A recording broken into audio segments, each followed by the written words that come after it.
One of my observations is, Mr. President, is there's an attempt to separate Detroit from Michigan, a kind of profound cultural separation. Detroit has a problem. Detroit is Michigan's main artery of transportation, of industrial development, of brand name.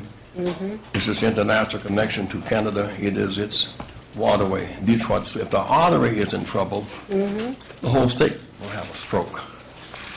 Detroit has more than a mayor and council. Detroit has 2 U.S. senators and 15 congresspeople and a vast beneficiary business community from it. And it seems to me that I would appeal to you to consider calling for an economic summit conference.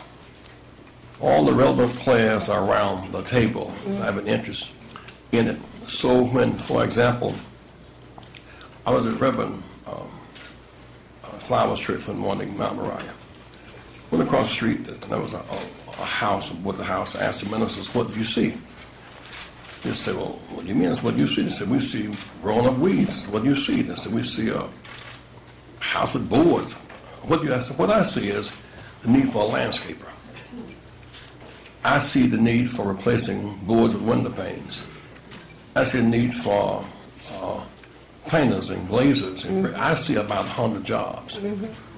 If these banks that abandoned or foreclosed 100,000 homes were connected with HUD through our U.S. senators, and you rebuild 25% of these homes, you'd have more jobs than there are people. That's right.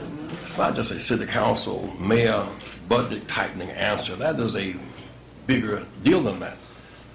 And I think about the need for an emergency plan for reconstruction. For Iraq, we had an emergency plan for reconstruction. For Europe was a plan for reconstruction, not a plan for management, as if somehow you were deficient as managers, something wrong with you. I make the case, if you got a size 10 foot and a size 8 shoe, something's wrong with the shoe, not your foot. There's a structural abnormality. When I consider, lastly, Mr. Mayor, the state owes the city money. The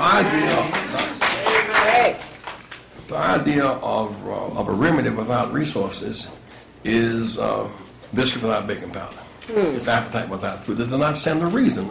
We'll give you money if you do. You cannot leverage my money on what I do.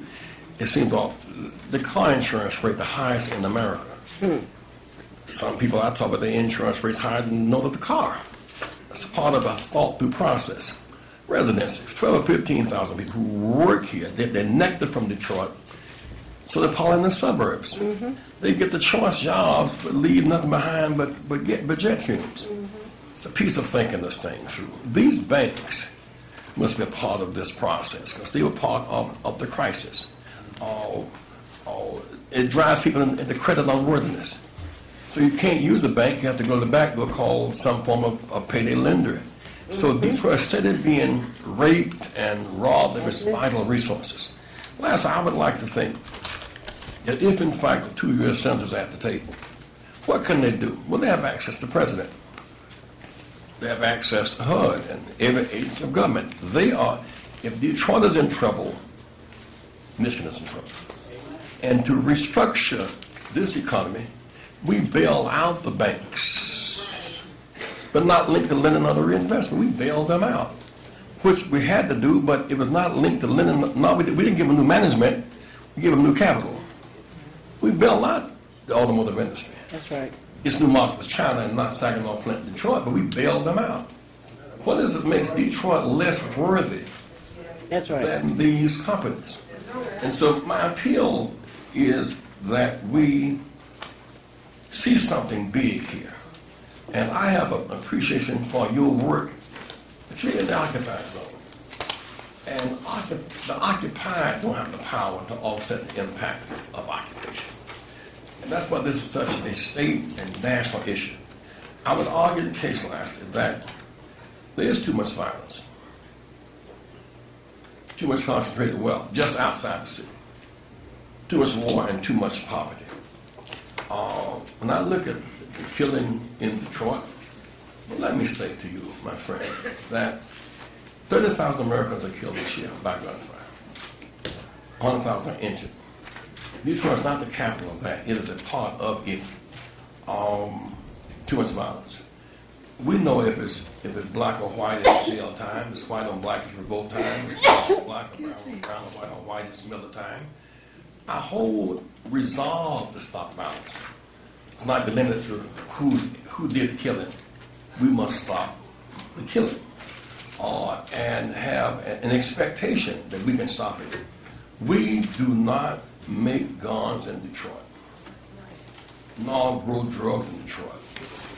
Who is seeing this as the market for their guns, their drugs, and their warfare?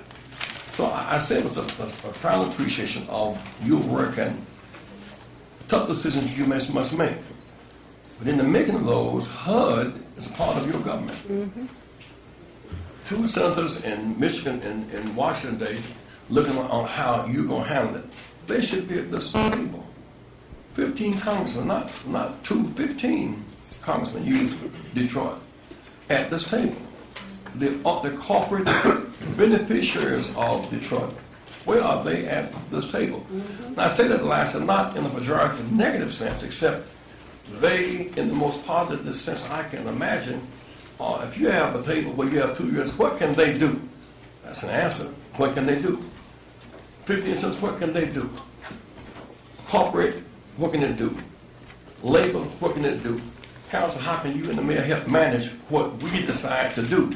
And none of you are under the threat of, if you don't do the right thing, I'll put an overseer over the senators. An overseer, you deserve support, not overseeing. Because there's something wrong. And I see this pattern around the country, where once we move into a city, then there's a fleet to a suburban collar around it, and then you're choked with lack of action. When I think about Detroit, not a chain grocery store. Nothing wrong with our appetite, not a chain drugstore, maybe one. Detroit spends $2 billion a year outside the city. Is there something wrong with that picture? Yeah. So I would say, Mr. President and Council, beyond our kind of traditional politics, everybody has their turf. But there's a zone here that transcends turfdom. There's something happening here that calls each of us to get bigger than ourselves. We, the mayor, the 2 senators, the 15 Congress people, business people, must save this artery called Detroit. If the artery is jammed, the state will have a stroke. And then Michigan is in crisis, the Midwest is in crisis. Thus the nation is in crisis. So we call upon the President, upon the Congress, congressional delegations, House and Senate, to join with you in some plan, not just to cut, but to grow and to build. When I talk to these kids, now you know I've been a member of high school. School without a choir in Detroit, Motown. Schools without a band in Motown. Schools without recreation in Motown. I mean, kids do leave. And I must say that this thing with the Trayvon down in Florida, it starts with an expulsion from school. Where does an expelled child go? Where does he go? Where does an expelled child go? In the street. With a closed recreation center. Where does he go? With no recreation center. Where does he go or she go with no place to go? Except from there to jail or there to the graveyard. So I'm convinced that Detroit, as you've always done, set the pace for the nation. I would argue that emergency management is the wrong vision. That's right. Emergency reconstruction, rebuilding, reinvestment. And if there is the need for a broader management, resources must go with it. That's right. We said we're going to restructure Jim with the money. That's right. We're going to restructure banks with the money. But no banker got humiliated. And no banker lost his job in the process of restructuring. Detroit deserves no less. I want to thank you for allowing me to share with you today. I want to thank Pastor David Bullock, who is our Michigan chair. Reverend Charles Williams, and ministers whom we met today. We want to work with you because my heart rejoices. I think about leaving New Bethel, coming down to the Cadillac Hotel, watching Kumanyan walk in the door. And this is Detroit of our dreams. I think about walking on Woodland and seeing Barry Gordy in his office. And Detroit must live again, but it needs vitality, not admonition, That's right. no advice. It needs connection. You've done too much, and you mean too much to have anything less than your full dignity and the appropriate resources. Thank you very much.